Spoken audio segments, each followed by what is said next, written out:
నాన్న నీతో ఎందుకు 15 ఏళ్ళు మాట్లాడటం మానేశారు? అదొక విషాద గాథ బాబు.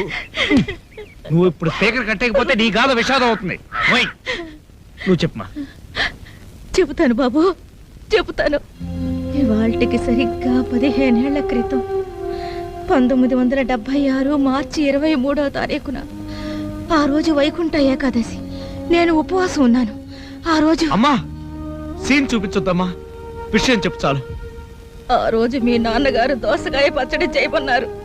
నేను దోసకాయ పచ్చడి చేశాను.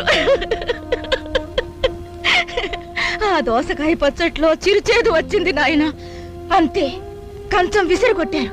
నేను దోసకాయ పచ్చడి చేయమంటే నువ్వు చేదు దోసకాయ పచ్చడి చేస్తావా అని ఆనాటి నుంచి ఈనాటి వరకు నాతో మాట్లాడడం మానేశారు నాయన. నీ విషాద గాథ గతంలో ఎవరితోనో చెప్పావా? లేదు బాబు. చెప్పదమ్మా. అలాగే